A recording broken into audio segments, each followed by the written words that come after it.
Document technique réglementaire DTRBC 2.48 portant sur les règles parasismiques algériennes RPA 2024 qui a été approuvé par la Commission technique permanente pour le contrôle technique de la construction CTP lors de sa réunion du 15 mai 2024 constitue une évolution et se situe dans la continuité des documents précédents RPA 81 version 1983, RPA 88, RPA 99 et sa version 2003.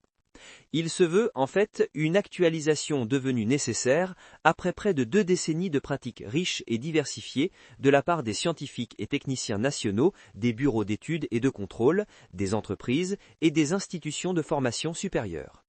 Cette actualisation tient compte également des leçons tirées des récents séismes survenus en Algérie, tels que ceux de Béjaïa 2021 et 2022, Mila 2020, Alger 2014, Médéa 2016, ou à l'étranger, tels que Sichuan en Chine 2008, Offshore Mall en Chili 2010, Tohoku au Japon 2011, Christchurch en Nouvelle-Zélande 2011 et Turquie et Syrie en 2023.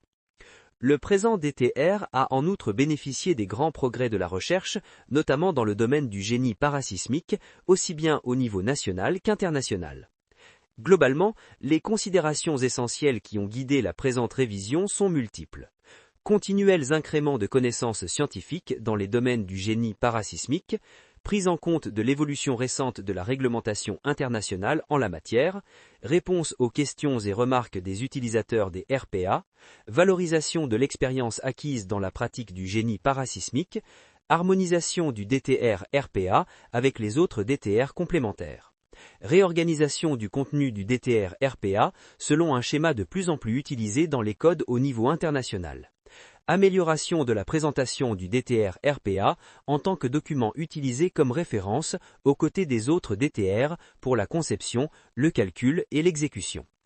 Les points les plus marquants retenus pour élaborer la présente révision sont définir de manière précise l'objet du DTR RPA et sa complémentarité avec les autres DTR en vigueur, préciser le domaine d'application du DTR RPA et lever toute ambiguïté, préciser les objectifs et les niveaux de protection parasismique recherchés pour les différentes catégories de construction, décrire les principes de conception parasismique à respecter préalablement à tout calcul, actualiser et bien délimiter les différentes classifications comme le zonage sismique, les sites et les sols, ainsi que les catégories de bâtiments. Actualiser la définition des actions sismiques avec l'introduction de l'action sismique verticale et le spectre en déplacement. Identifier les systèmes structuraux d'usage courant en Algérie, préciser les critères de choix de la méthode de calcul des forces sismiques, décrire les méthodes de calcul, méthode statique équivalente, méthode d'analyse modale spectrale et méthode d'analyse dynamique par accélérogramme. Préparer l'évolution vers des méthodes de dimensionnement capacitaire comme la méthode push-over. Décrire les critères de sécurité à justifier pour que la structure soit réputée parasismique. Préciser les dispositions constructives relatives aux constructions en béton armé, en acier et en maçonnerie porteuse chaînée. Actualiser les volets relatifs aux fondations et murs de soutènement. Jalonner le périmètre des innovations technologiques comme l'isolation sismique à la base. L'avant-projet du DTR RPA révisé a été ainsi élaboré et soumis à un examen détaillé de la part d'un groupe technique spécialisé regroupant des experts algériens et des représentants du ministère de tutelle. Le document final comporte 11 chapitres et 10 annexes. Chapitre 1er, Généralité, définition des objectifs visés et du domaine d'application. Chapitre 2, Principes et recommandations de conception. Chapitre 3, Critères de classification. Ce chapitre définit une nouvelle classification des zones sismiques avec 7 zones, une nouvelle classification de sites avec 5 classes, ainsi que la définition des actions sismiques. Chapitre 4, Règles de calcul, description des 3 méthodes retenues, statique équivalente, analyse modale spectrale et méthode d'analyse dynamique par accélérogramme.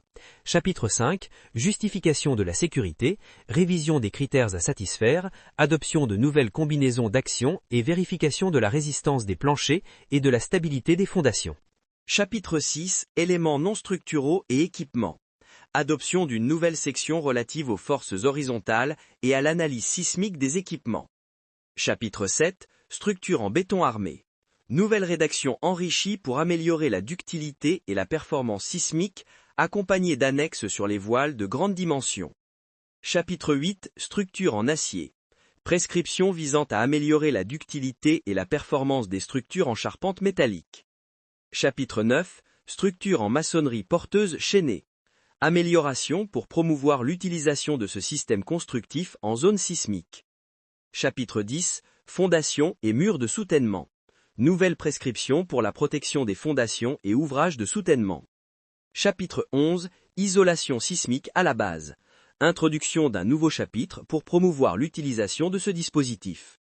Les annexes couvrent la classification sismique des communes d'Algérie, les recommandations pour les études géotechniques, les facteurs d'amplification topographique, les constructions en bois ou en profilés formés à froid, et une liste des séismes notables depuis l'an 1365.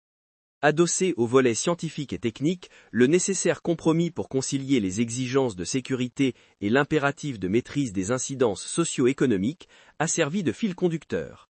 Ce document final, RPA 2024, constitue une avancée notable dans la réglementation parasismique nationale, permettant de traiter des situations variées et complexes. Le travail d'étude se poursuit en permanence pour intégrer les évolutions technologiques, un enjeu auquel le ministère de l'Habitat, de l'Urbanisme et de la Ville accorde un intérêt primordial.